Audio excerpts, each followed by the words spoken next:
Money trap, money trap, money trap. क्या है ये ट्रैप?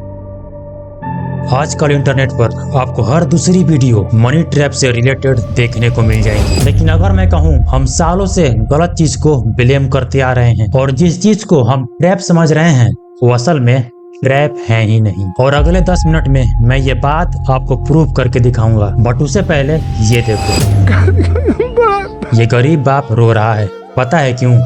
क्योंकि कल इनकी बेटी का शादी था और इनके दरवाजे पर बारात नहीं आई। सिर्फ इसलिए क्योंकि ये गरीब बाप अपनी बेटी के दहेज के लिए कहीं से भी 50,000 रुपए का इंतजाम नहीं कर पाया।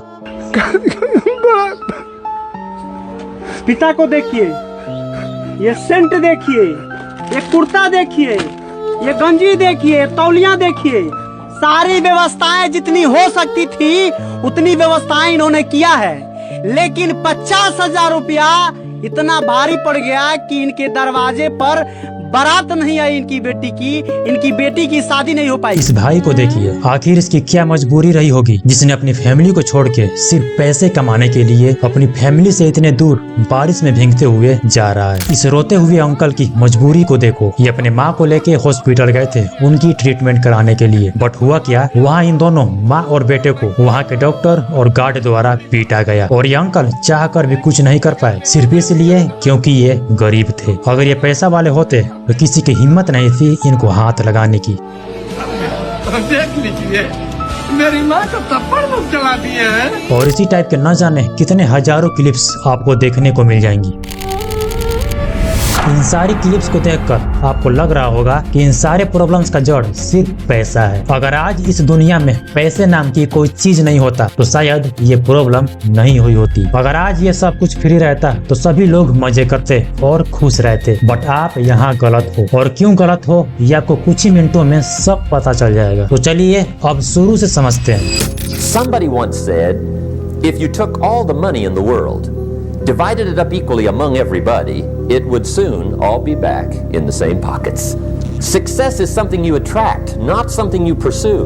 So instead of going after it, you work on yourself, personal development. Because true happiness is not contained in what you get. Happiness is contained in what you become.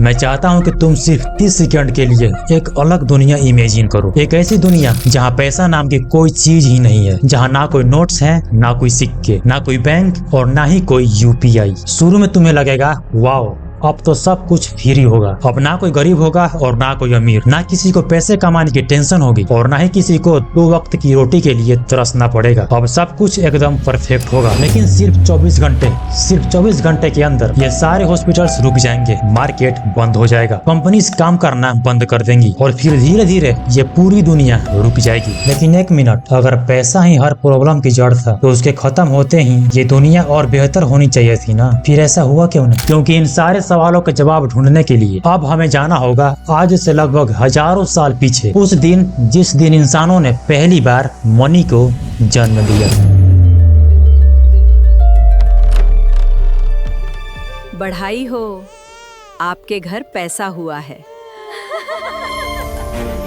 मान लो तुम एक किसान हो और तुम्हारे पास गेहूं है, लेकिन तुम्हारे घर में दूध खत्म हो गया है। अब तुम दूध लेने के लिए दूध वाले के पास जाते हो और बोलते हो भाई मुझे दूध चाहिए। दूध वाला बोलता है ठीक है, बट मुझे दूध के बदले तुम क्या दोगे? तुम बोलते हो भाई मेरे पास गेहूं है, मैं तुम्हें दूध के बदले गेहूं दे सकता हूँ। लेकिन दूध वाला तुम्हें दूध देने से मना कर देता है क्योंकि उसे गेहूं चाहिए ही नहीं, उसे तो कपड़े चाहिए। अब तुम दूध लेने के लिए पहले कपड़े ढूंढो, फिर कपड़े लेकर दूध लो और फिर दूध लेकर घर जाओ। यहाँ सिर्फ 1 लीटर दूध लेने के लिए तुम्हें 3 अलग अलग लोगों की जरूरत पड़ गई। और ये कोई एक प्रॉब्लम नहीं थी, ये हर रोज हर गांव हर इंसान के साथ हो रहा था। और जो ये लेने देने के सिस्टम है इसे हम आज बार्टर सिस्टम के नाम से जानते हैं। जितना सुनने में ये सिस्टम सिंपल लगता है उतना रियलिटी में है नहीं, क्योंकि ये सिस्टम उस टाइम धीरे धीरे टूटने लगा। सिर्फ इसलिए क्योंकि कभी तुम्हारे पास वो चीज होती थी जो सामने वाले को चाहिए ही नहीं होती थी, और कभी सामने वाले के पास वो चीज होती थी जो तुम ले नहीं सकते थे, और ये प्रॉब्लम यहीं तक सीमित नहीं थी।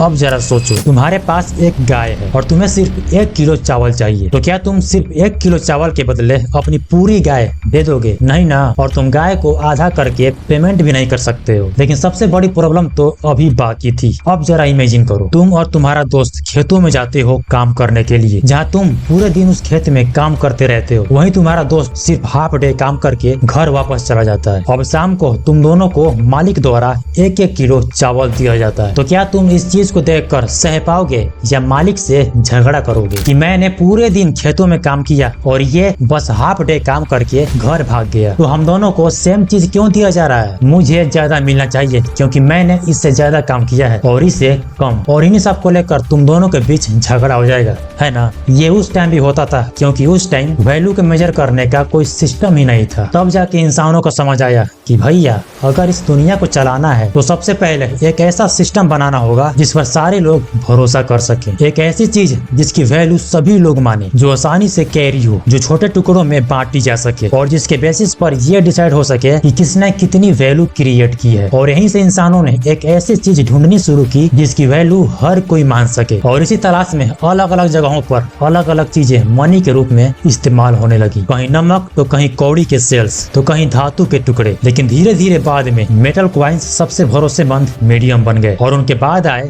ये पेपर नोट्स और आज ये स्क्रीन पर दिखने वाले डिजिटल नंबर्स। लेकिन यहाँ ध्यान देने वाली बात यह है कि मनी कभी भी असली वैल्यू था ही नहीं। मनी सिर्फ वैल्यू को मेजर करने का एक सिस्टम था, बिल्कुल वैसे ही जैसे मीटर डिस्टेंस को मेजर करता है और किलोग्राम वेट को, वैसे ही मनी इंसान की वैल्यू एक्सचेंज को मेजर करता है। अगर ये सिस्टम उस टाइम नहीं बना होता तो शायद आज भी इंसान हर रोज उसी बात पर लड़ रहा होता, उसे ज्यादा क्यों मिला, मुझे कम क्यों मिला, मैं ज्यादा मेहनत करता हूँ और वो कम मेहनत करता है। इसलिए मनी प्रॉब्लम बनकर पैदा नहीं हुआ था, मनी प्रॉब्लम को सॉल्व करने के लिए पैदा हुआ था। अब तक हमने सिर्फ मनी की बर्थ देखी है, लेकिन हर इन्वेंशन के 2 चेहरे होते हैं। पहला जिस वजह से वो बनाया गया था और दूसरा जिस तरह से लोग उसका इस्तेमाल करने लगे। मनी के साथ भी बिल्कुल वैसा ही हुआ और यहीं से शुरू होता है इस कहानी का सबसे डेंजरस चैप्टर। क्योंकि अगर मनी को इंसानों ने सिर्फ प्रॉब्लम सॉल्व करने के लिए बनाया था तो आज वही मनी करोड़ों लोगों की सबसे बड़ी प्रॉब्लम कैसे बन गई? क्या गलती मनी की थी या फिर हमने उसे समझने में कहीं बहुत बड़ी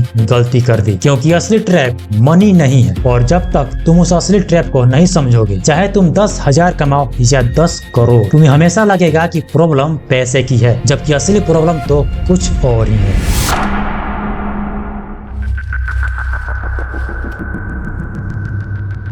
ये कहानी अभी यहीं खत्म नहीं होती, असली ट्विस्ट तो अब शुरू होती है। क्योंकि मनी कभी ट्रैप था ही नहीं, ट्रैप तो वो हम सबकी सोच थी जो धीरे धीरे हम सबके दिमाग में बैठ गई, और इसी सोच ने 4 ऐसे ट्रैप्स को जन्म दिया जिनमें आज लगभग हर इंसान फंसा हुआ है। जिसमें से पहला ट्रैप है द चेजिंग ट्रैप। अब जरा इमेजिन करो, आज से 5 साल पहले एक गांव में 2 लोग रहते थे, जिसमें से पहला आदमी सुबह उठते ही सिर्फ एक ही बात सोचता था, मुझे पैसा चाहिए, बहुत सारा पैसा। वहीं दूसरा आदमी सोचता था, मुझे लोगों की एक प्रॉब्लम सॉल्व करनी है। ऐसे करते करते साल बीत गए, और अब जहाँ पहला आदमी आज भी पैसे के पीछे भाग रहा है, वहीं दूसरा आदमी जितनी ज्यादा लोगों की प्रॉब्लम सॉल्व करते गया, उतना ही ज्यादा लोग उसके पास आते गए, और जितना ज्यादा लोग आए उतना ही ज्यादा मनी उसके पास आते गया। क्योंकि दुनिया तुम्हें पैसा इसलिए नहीं देती क्योंकि तुम्हें पैसा चाहिए, दुनिया तुम्हें पैसा तब देती है जब तुम किसी की प्रॉब्लम सॉल्व करते हो और उसके लिए कुछ वैल्यू क्रिएट करते हो। अब जरा सोचो, अगर कल से डॉक्टर्स, टीचर्स, फार्मर्स और इंजीनियर्स काम करना बंद कर दें तो क्या सिर्फ पैसे से दुनिया चल जाएंगी? नहीं ना, क्योंकि दुनिया को पैसा नहीं चलाता, वैल्यू चलाती है। स्टीव जॉब्स ने सिर्फ फोन नहीं बनाया, उसने दुनिया का कम्युनिकेट करने का तरीका ही बदल दिया। नेटफ्लिक्स ने सिर्फ मूवी नहीं दिखाई, उसने एंटरटेनमेंट का एक्सपीरियंस ही बदल दिया। इसलिए उन्होंने मनी के पीछे नहीं किया, बल्कि उन्होंने वैल्यू क्रिएट की और मनी खुद उनके पीछे आ गया। यहीं पर हम सबसे बड़ी गलती कर देते हैं। हम सोचते हैं कि जितना ज्यादा हम पैसा कमाएंगे उतना ही ज्यादा सक्सेसफुल बनेंगे, जबकि सच इसका उल्टा होता है। जितनी ज्यादा वैल्यू तुम क्रिएट करोगे उतनी ही ज्यादा मनी नेचुरली तुम्हारे तरफ आएगा, और जिस दिन तुमने वैल्यू को छोड़कर सिर्फ मनी को अपना टारगेट बना लिया, उसी दिन से तुम इस चेजिंग ट्रैप में फंस गए। Number 2, the comparison trap. अब जरा सोचो, तुम्हारे अकाउंट में 10 लाख रुपए पड़े हैं और तुम अभी बहुत खुश हो, लेकिन एक दिन तुम्हें पता चलता है तुम्हारे दोस्त के अकाउंट में 1 करोड़ रुपए हैं और अचानक तुम्हें अपने ये 10 लाख रुपए भी कम लगने लगते हैं। देखो, यहाँ प्रॉब्लम मनी की नहीं है, यहाँ प्रॉब्लम है कंपैरिजन की। साइकोलॉजी में इसे कहते हैं रिलेटिव कंपैरिजन। इंसान अपनी खुशी अपने पास कितना है उससे कम और दूसरों के पास कितना है उससे ज्यादा डिसाइड करता है। इसलिए आज तुम्हें सोशल मीडिया पर हर दूसरा इंसान तुमसे ज्यादा सक्सेसफुल दिखने लगता है और धीरे धीरे तुम अपनी प्रोग्रेस देखना छोड़ देते हो और दूसरों की प्रोग्रेस गिनना शुरू कर देते हो और यहीं से स्टार्ट होता है the comparison trap. Number 3, the lifestyle trap. पहले लोग पैसे कमाते थे ताकि उनकी जरूरतें पूरी हो सके, लेकिन आज जैसे जैसे पैसा बढ़ता जा रहा है वैसे वैसे हमारी ख्वाहिशें भी बढ़ती जा रही हैं। नया फोन, नई कार, नई घर, ब्रांडेड कपड़े और फिर वहीं से शुरू होती है एक ऐसी रेस जिसकी कोई फिनिश लाइन ही नहीं होती, क्योंकि साइकोलॉजी में इसे हेडोनिक ट्रेडमिल कहते हैं। मतलब आज जो चीज तुम्हारा एक सपना है कल वहीं तुम्हारी एक नॉर्मल लाइफ बन जाती है और फिर हमारे दिल को एक और नई चीज चाहिए होती है, फिर एक और यहीं से स्टार्ट होता है the lifestyle trap. Number 4, the control trap. देखो, सबसे डेंजरस ट्रैप वो नहीं है जब तुम पैसा कमाने लगते हो, बल्कि वो चीज है जब ये मनी तुम्हारे हर डिसीजन को कंट्रोल करने लगती है। तुम्हें कौन सी जॉब करनी है, क्या बनना है, कहाँ रहना है, किससे शादी करनी है, इन सारे डिसीजन से पहले हमारे माइंड में सिर्फ एक ही सवाल आता है, इसमें पैसा कितना है। और धीरे धीरे तुम अपने दिल की नहीं बल्कि अपनी बैंक बैलेंस की सुनने लगते हो। उस दिन ये मनी तुम्हारे पॉकेट में नहीं रहता बल्कि तुम्हारे दिमाग में रहने लगता है और वहीं से शुरू होता है ये कंट्रोल ट्रैप। तो अगर आज मुझसे कोई पूछे कि मनी ट्रैप है तो मेरा जवाब होगा बिल्कुल नहीं। मनी ने कभी किसी को धोखा नहीं दिया, मनी ने कभी किसी की जिंदगी बर्बाद नहीं की। मनी तो आज भी वही है जो आज से हजारों साल पहले था, एक टूल, एक सिस्टम, एक मीडियम जो सिर्फ वैल्यू को एक्सचेंज करने के लिए बनाया गया था। और मनी ने हमसे ये कभी नहीं कहा कि तुम मेरे पीछे भागो। ये तो हम थे जिन्होंने उससे अपनी हैप्पीनेस, सक्सेस और अपनी आइडेंटिटी बना ली। और जब तुम किसी टूल को अपना पहचान बना लेते हो तो वो टूल सिर्फ एक टूल नहीं रहता बल्कि एक ट्रैप बन जाता है। इसलिए अगली बार जब तुमसे कोई कहे मनी इज अ ट्रैप तो उस इंसान से तुम सिर्फ इतना कहना, मनी ट्रैप नहीं है, गलत रिलेशनशिप विथ मनी ये ट्रैप है। और जिस दिन तुम मनी को अपना गोल नहीं बल्कि अपनी वैल्यू का रिजल्ट समझ लोगे उस दिन तुम मनी के पीछे नहीं भागोगे बल्कि मनी खुद तुम्हारे पीछे आएगा। और याद रखना, ये पैसा तुम्हारी जिंदगी का वैल्यू डिसाइड नहीं करता, वो सिर्फ उस वैल्यू का रिफ्लेक्शन होता है जो तुम इस दुनिया को देते हो। इसलिए पैसों के पीछे मत भागो, खुद को इतना वैल्यूएबल बनाओ कि ये पैसा खुद तुम्हें ढूंढते हुए आए।